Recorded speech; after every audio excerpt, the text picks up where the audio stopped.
Bismillah, Assalamualaikum teman-teman semua, Mas Bro dan Mbak Sis. Alhamdulillah, assalatu wassalamu ala rasulillah. Kita ketemu lagi di YouTube kami. Konten kali ini adalah edisi pembelajaran materi-materi matematika SMA. Semoga video-video kami bermanfaat bagi teman-teman semua, serta doakan menjadi amal syariah. Ya, amin. Sebelum lanjut videonya, ayo dukung channel YouTube kami dengan klik tombol subscribe bagi yang belum. Aktifkan lonceng notifikasinya juga, supaya kalian tidak tertinggal update video-video dari kami. Bagi yang belum minum, silahkan diminum dulu minumannya, Mas Bro. Jika sudah, yuk kita mulai menyimak pembelajaran bab yang paling menyenangkan ini, karena banyak bakal berimajinasi. Yaitu bab dimensi 3. Oke, dimensi 3. Nah, dimensi 3 itu apa sih? Dimensi 3 itu berarti kan dia suatu bangun ruang. Bangun ruang 3 dimensi. Kalau 3 dimensi itu berarti memiliki panjang, lebar, dan tinggi. Nah, di dimensi 3 itu sebenarnya intinya itu di pelajaran SMA itu cuma belajar tentang menghitung jarak sama sudut pada bangun ruang tersebut. Nah, bangun ruangnya kan yang sering muncul itu apa aja? Kubus, limas, dan kadang-kadang balok. Nah, dalam dimensi 3 itu modal utama untuk mengerjakannya itu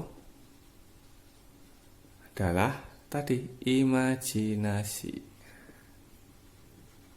Imajinasi modal utamanya nih dalam mengerjakan soal-soal dimensi 3. Sedangkan rumus-rumus yang mesti dikuasai atau dihafal, rumus-rumus yang digunakan nih yang harus dikuasai dalam mengerjakan soal-soal dimensi 3. Yang pertama itu teorema Pitagoras. Masih ingat ya teorema Pitagoras itu yang mana? Yang C kuadrat sama dengan A kuadrat plus B kuadrat. Yang ini yang miring, A ini B itu. Terus yang kedua itu perbandingan luas segitiga. Perbandingan luas segitiga. Nah, nggak mesti siku-siku ya, mesti segitiga lah pokoknya. Luas segitiga itu ada apa aja? Luas segitiga itu kan setengah alas kali tinggi kan, ya, secara umum kan ini nih. Atau yang pakai trigonometri itu bisa juga setengah A B sin alfa. Misalkan kalau alfa di sini ini A B tuh, atau luas-luas yang lain tuh, ini yang secara umum yang dipakai ini ya. Terus yang ketiga rumus yang sering digunakan apa lagi? Konsep perbandingan. Konsep perbandingan atau kesebangunan. Nah, misalkan yang kalau masih agak lupa yang ini nih. Nah, misalkan ada segitiga A B C D E. DE sama BC sejajar, misalkan sama-sama siku-siku ya. Maka perbandingan garisnya atau kesebangunannya kan AE yang kelas 2 kelas 9 AB dibanding DE per BC sama dengan AD per AC. Ini salah satunya, semoga bisa diingat. Nah, terus yang keempat itu konsep dasar trigonometri. Konsep dasar trigonometri. Nah, yang sin, demi, kosami itu. Yang terakhir itu aturan sinus dan kosinus. Ada macam-macam aturan sin itu yang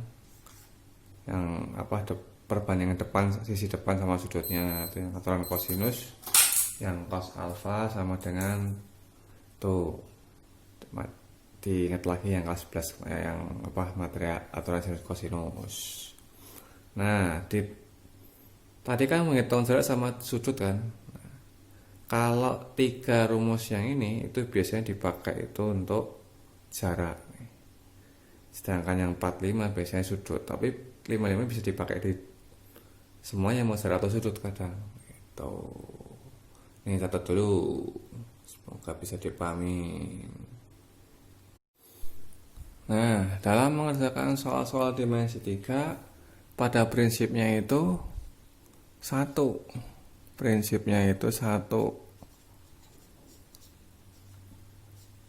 Karena rumus-rumus yang digunakan untuk kebanyakan segitiga, maka prinsipnya kita harus gambar dulu nih.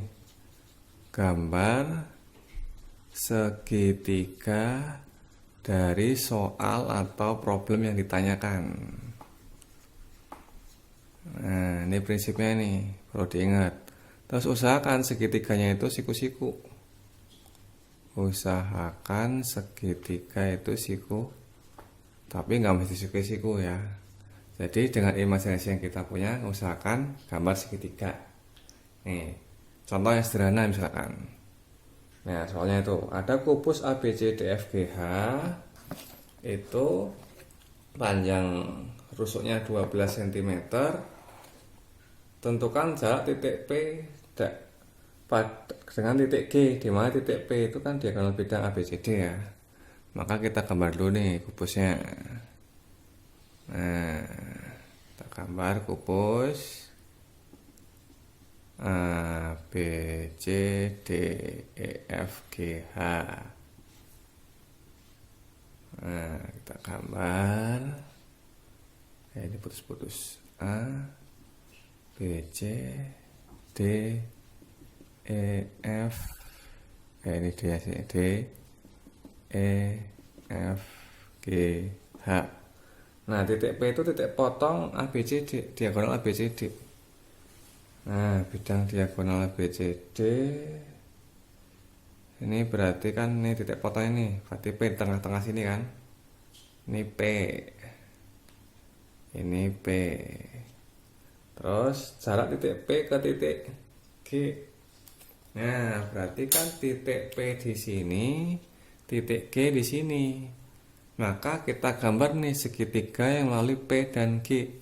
Usahakan siku-siku. Nah, yang paling sederhana itu kan berarti ini kan PC G. Tuh, kita pakai segitiga PCG. Nah, kita segitiga PCG. Kita copot aja dulu biar kebayang. Tadi kan panjang rusuknya 12 nih. PCG ini panjang rusuknya 12 ya. Nah, panjang sisinya. Maka panjang CG otomatis juga 12 dong, 12 cm. Nah, ini 12 cm. Panjang PC. Nah, PC itu kan setengah dari AC kan. Sedangkan AC itu apa? Diagonal sisi. Diagonal sisi kubus bisa pakai Pitagoras, bisa langsung rusuk akar 2 kan. Ini kan berarti setengah dari 12 akar 2. 6 akar 2. Ini berarti 6 akar 2. Maka yang ditanya kan PG-nya nih. Maka panjang PG kita pakai Pitagoras. Akar PC kuadrat ditambah CG kuadrat. Masukin aja angkanya. PC 6 akar 2 kuadrat ditambah 12 kuadrat. Supaya lebih sederhana, ini kan 6 akar 2 sama 12 itu memiliki faktor yang sama ya. sama-sama punya faktor 6. 6-nya kamu keluarin aja dari akar. Berarti sisanya ini akar 2 dong. Akar 2 kuadrat ditambah 12 bagi 6. 2 kuadrat. Berarti 6 akar 2 kuadrat 2 ditambah 4. 6 akar 6. Nah, jadi kesimpulannya jarak titik B ke G itu 6 akar 6. Ini contoh sederhananya. Supaya lebih jelas, kita akan lanjut di video selanjutnya untuk contoh-contoh yang lain ya, insya Allah. Terima kasih sudah menonton video ini sampai selesai. Jika kalian suka dengan video ini, silahkan like dan komen di bawah.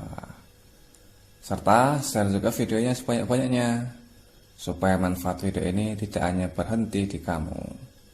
See you on next video, Mas Bro, Mbak Sis. Assalamualaikum warahmatullahi wabarakatuh.